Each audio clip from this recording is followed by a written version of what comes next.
Today we're going to be rebinding Lost Caverns of Ixalan, and to be honest, this is probably the shortest book I've ever bound, but I also think it's the best one I've ever bound, so I think that checks out perfectly. And as always when it comes to these Magic the Gathering books that I've been doing here, we have to separate them into the signatures, and just like all the others, these are of course 4 pages each, so that would be 16 A5 pages, right? So yeah, 4 on one page, 4 pages, 16.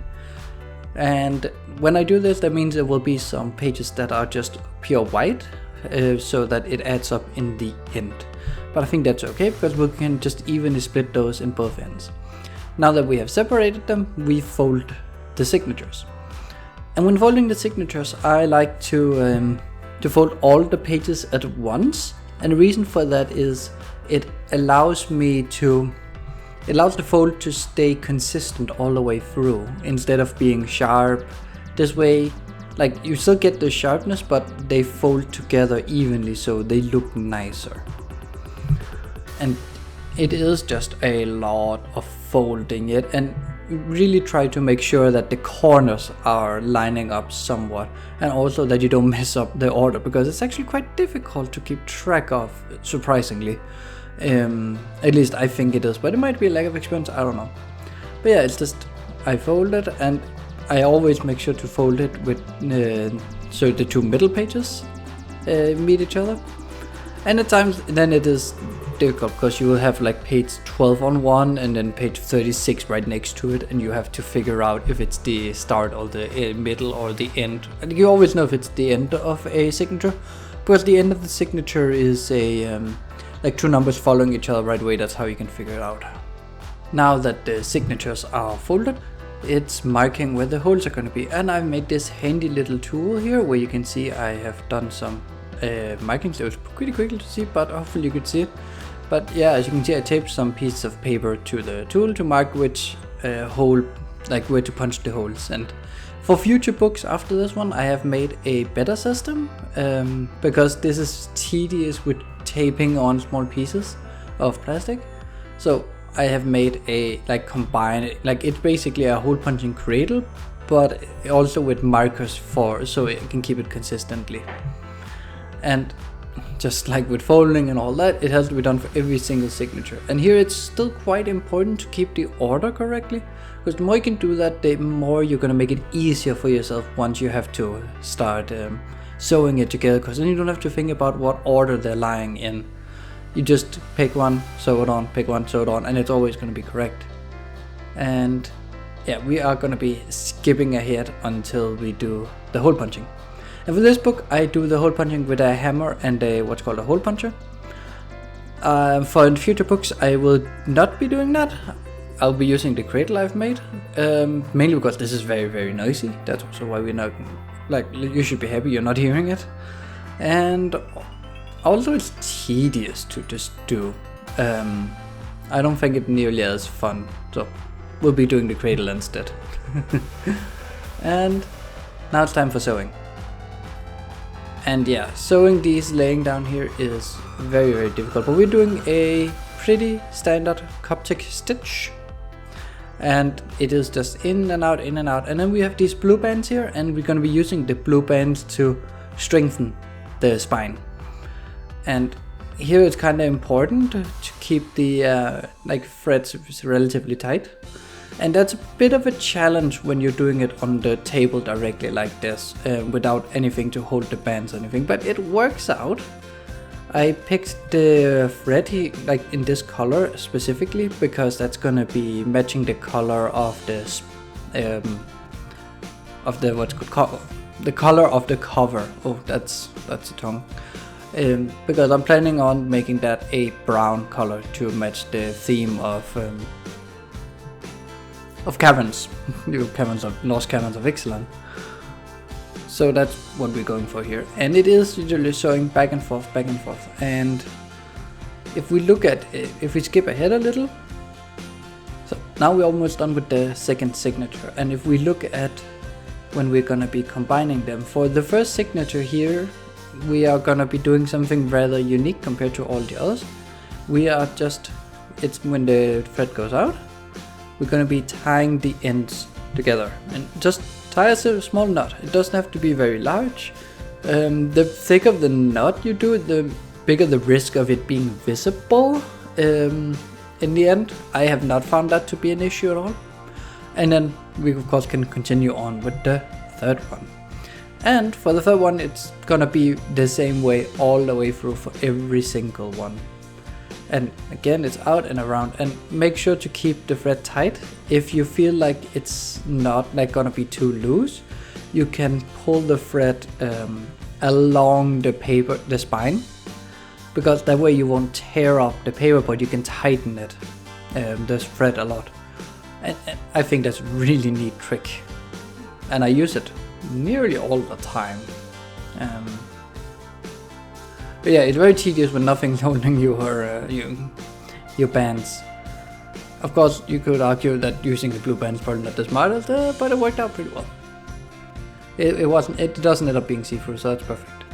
And here, now that it's gone through, we go down to between the first and second, and then under the thread, and then we go up along the third and into the fourth, if that makes sense. And that it's relatively simple, and there's a bunch of guides everywhere on YouTube, but that's just the one we're gonna do. It's a simple way of binding the books. It holds up really well, and it's fast. And since people are not going to be looking at the thread, like they're not going to be looking at how you sewn the signatures together, this works perfectly. But let's skip on to the next step. Now that the pages are sewn together, we can look at making the head and tail bands.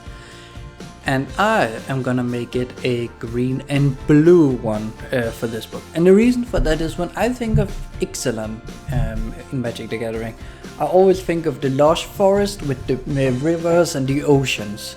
And so that's what we're trying to inspire here. And I think it's gonna work really well with the brown color for, like, base color for the cover. That's gonna be the caves, which is gonna be the main focus of the story. So I think it works out pretty well. And of course this is it's a little difficult to see, but it's a double tie down. We're gonna get a better angle in just a second. Now from this angle it should, at least in a second, be relatively easier to see. So we go 2 around and then above. So around and around, and then we take the blue above the green. Like that, and tighten it up. And make sure that they're all flush and close together. You can see I didn't get one of them quite. And that means the pink will be visible. And at times you'll have to tie it down into the pages, and then you just have to accept that and then keep going. So you will, when you open the book, be able to see, but it's not too bad, so it's okay. And it's just going all along at the end here.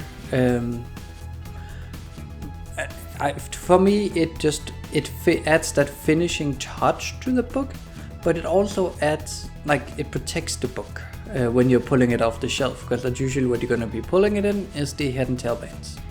And I like some thick head and tail bands. I think it looks absolutely awesome, and it just reminds me of these old tomes. And when ending it, we're gonna do that and just down, and it's difficult to see, but we're gonna be tying a knot, and that's it. And we're done. Look at that. Now, next step is to do the boards. And the board is gonna be what holds the cover to the book. And we're gonna learn that I horribly misjudged every single thing in this. Which is fine. It looks okay. It's still gonna be the best book I ever made, but we're gonna see that I measured horribly, weirdly wrong. Even though I didn't feel like I did, but you will see in a second why I actually did. But yeah, we're just gonna I added 1/2 centimeter on all the way around. And again, this is to protect the pages.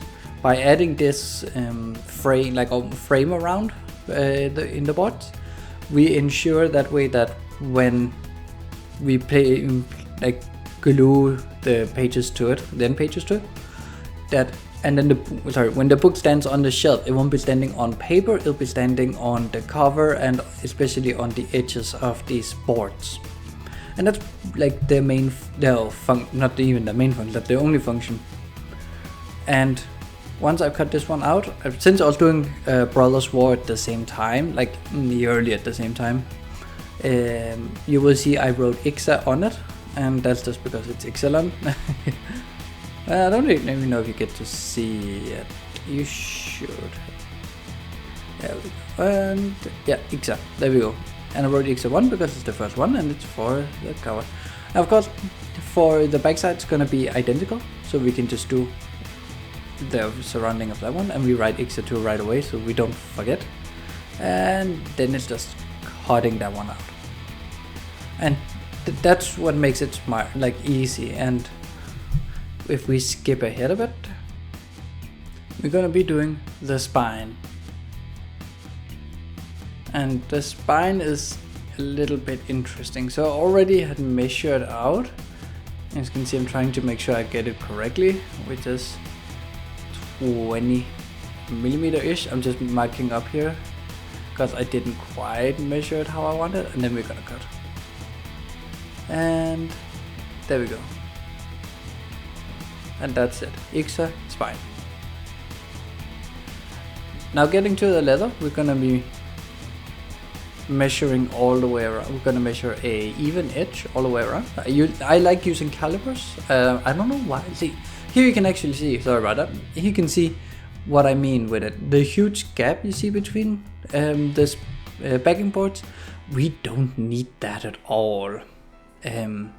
That's way too large. This is 20 millimeters, I think, so 2 centimeters, and it has to be like half a centimeter or something like that, 5 millimeter. It's way too large, and I do correct it technically, like in some way. I try to correct it, but it doesn't really work out. Now, I am making sure that there is a possibility of an even edge size all the way around, and it is just like the way I calculate it is the thickness of the board plus some extra. So these are 2 millimeter boards, so I'm gonna say that's 4 millimeters, and then we're just gonna add a like extra so we can fold it in over so it can cover a good amount, so there's no risk of seeing the board. So I am here, and then I'm marking off where the edges of the boards are, so it's easy to line up and, you know, for the gluing. So by doing 20 millimeters, that means we have 18, in theory, in a perfect world, we'd have 18 millimeters to lap over the backing boards. Now it's probably going to be more like 15 millimeters when accounting for rounding and stuff, but it works out. And after marking it all up, it's just cutting. And it's just cutting the leather out, and I just changed the blade on my utility knife so it's nice and easy to cut through. And the reason I lift the leather all the time is just to be sure I got it all like cut evenly all the way through, because then I can see if there was a spot where the knife, see like that, the knife didn't go all the way through. And there we go. Now here we're skipping. I already did the stamping in the leather, like that's just putting the cover in the preset all the time. It's kind of boring to see. But here we're doing the skiving. And what skiving is thinning the leather, as you can see. And the reason for that is the leather right now is technically only 1 to 1.5 millimeters thick. So it's very thin leather. But it's still quite thick. It's still gonna make, like, use a lot of the 20 millimeters to get around the board. As we talked about, that it's probably gonna be closer to 15. But by thinning the leather, we can do a much sharper bend, and it'll just look nicer on the book. It's also less stress on the leather because you're going to be pulling the leather around, and by having it thinner you can do it's just easier all the way around. And I am not very good with a skiving knife, but it works. We're not going to see all the way through because that's like, it's just doing this all the way around. So let's get to the more interesting and fun part, which is painting the leather. As stated multiple times, I wanted the leather to be a brown color, and I have this medium dark brown color that I'm using an older worn brush because it's gonna give these uneven strokes. I'm trying to give a mixture of thin and thick layers, trying to keep it a little on the thinner side most of the time, and the reason for that is just so it looks brown first and foremost, but also so that it does, like when we're gonna paint all the details, it's not gonna be too much dark on dark. And I think it works out really well, and I think the brown color is clearly a brown and not a black, because that's always my fear when working with like dark base colors, is that I put too much. And I could have used a sponge, but I think using a sponge is more difficult to create a like a thin layer. But this old brush does wonders, and you can see the brush strokes, and I think it looks somewhat like natural formation, and it adds a bit of randomness, it adds a bit of attention, a bit of interest. It just makes a cover look neat in a way.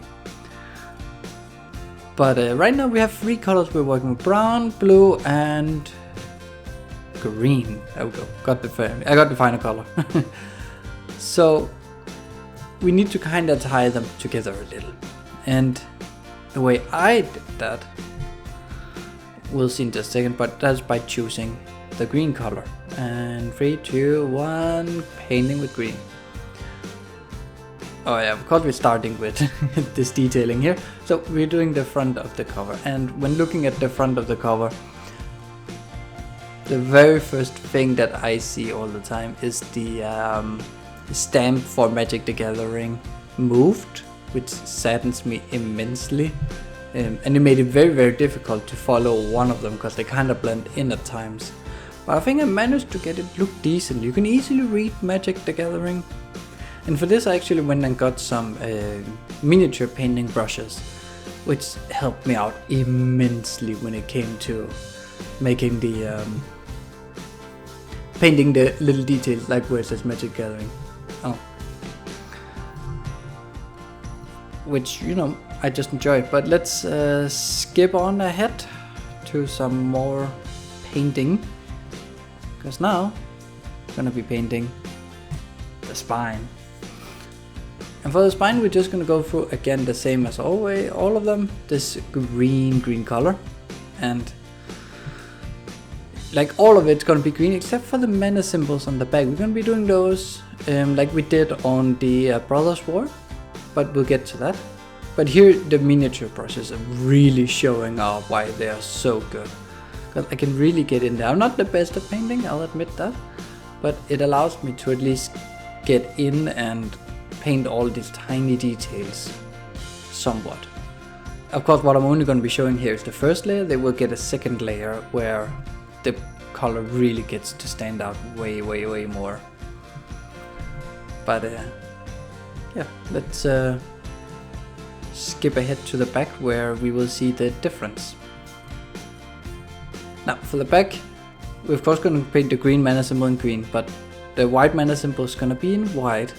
And the white one is very difficult. I forgot to shake it first, I stirred it a little, and as you can see, some of it is a bit pale, but we fixed it by giving it a second layer. That one should probably have had a third layer, but hey, you learn. But almost done. And so sun symbol for white mana is done. Moving on to the blue color, and the blue is like blue mana symbol is just a drop with a highlight point, and the highlight point I let stay in this brown color because I don't want to add too many weird colors in. I already think it's a lot of colors for having the back in one, but I think it looks good. It fits thematically. It's supposed to call you back to the backside of a Magic card, where you have the small circle spheres in the colors, and they are in this order. So that's my ideal list, and I feel like it adds in, and it adds a little bit of interest, and yeah, it actually looks really good. Now the black one's the only one that's gonna get one layer, because the black one is like any other black, it's black. It covers so nicely. The good thing about this leather paint is if I paint too much outside, as you can see, I can just use a finger to swipe it away, and I mean, it's just awesome. And here we go with the red one. The red one is one of the more difficult because of the small details, but hey, we get there in the end. And coloring it in, like, It also has, like, it both has the little flame pieces that are flowing off, but we also have the little highlight piece in the middle. So it has multiple interesting aspects to it, and it's a relatively complicated shape, at least for me it is. But I think I did a pretty decent job, and let's get to attaching things. Now, when it comes to attaching, I already glued on the backing board because that's just gluing them on. So for doing these here, we're only gonna be showing one, maybe two sets, because it's gonna be the same all over. It's a lot of glue, and then folding it in. And everyone else I've seen are able to let it stay down. I can't do that for the life of me. But then I remembered.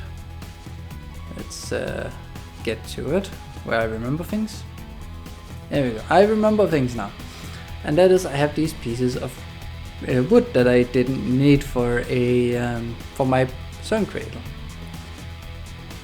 And I got these clamps. So we're gonna clamp it down all the way along. And the reason why I placed the wood is just so the clamps don't leave marks in the leather. I could do it on both sides, but I don't think it matters too much on the inside because we're gonna have the end sheets covering it anyways. Actually, then I know it doesn't matter. But yeah, so it's just pushing in the leather, making sure it's all nice and snug how we want it, and then put the clamp down to hold it. And we're gonna do that for all four sides, so let's step ahead to the end sheets in just a second here once we're done here. There we go. When it comes to end sheets, I start out by marking where, like, the width of the, I guess the height of the pages, and I have to make sure I mark on the both sides. And these are hand marble end sheets, but I will be trying to hide them somewhat until the end. I kind of fail, I wanted to hide them, but since I failed, I should just have shown them right away, but you know, by that time it was too late. So yeah, we just mark them, and then we just draw the line down, and they're deliberately too wide still. We're only fixing the height for now, and I'm just using pair of scissors. Looking back, I probably would have preferred using my utility knife, but hey, scissors worked out perfectly fine too. And there we go. And for the width, you can see a little bit of the color going on there. For the width, I am just gonna be gluing them on, and I used to do like a centimeter or two. Now I'm trying to get it down, only doing half a centimeter, and it works so much better. Like, the book holds up perfectly fine, but it opens so much easier. And so we're just gonna put a bead of glue all the way down, smear it out a little. And I use my finger. I am the type who uses my fingers a lot for glue. I think that's way easier. It is annoying because I dislike having stuff like that on my fingers, but it's just easier. But hey, and then we try and glue down the little, yeah, they kind of fail, the little sewing pieces. Now the wood here, for this here, I would probably have done it differently. Oh well. Gonna place it, and there you go. Yeah, I tried to hide it, but kind of failed. Gonna line the book up perfectly and open, and then we're just gonna spread it out, and you can see beautiful. It's difficult to see, but it is a green, blue, and brown end sheet in this swirling color. And this swirling color is just the intermingling of nature and history, and of the three like primary aspects of Ixalan, which is the lost jungle, the vibrant the rivers and the oceans, and then of course these new things here, which are the caves. And that's it. Now let's take a look at the finished product here. It is a gorgeous book. Look at that spine. Yes, the spine is a little too narrow for what we wanted on it, but I think it looks good. And look at the back side, except for the green mana symbol, it looks absolutely perfect. Lots of color, and look, when opening the book, it's so beautiful. And the end sheets look so good, and you can open the book up completely without worrying about it breaking. And it's a little crooked in the end bands, but it looks so good all the way down. Look at that. So yeah, I am so satisfied with this book. I think it is gorgeous, and it opens up perfectly, and I can't wait to read it actually. and I might even do a review on the text now that we have a physical book. Of course, you can read the lore on Wizards of the Coast website for Magic the Gathering. Now to a hint, and this is the hint for the next Magic the Gathering book. Good luck.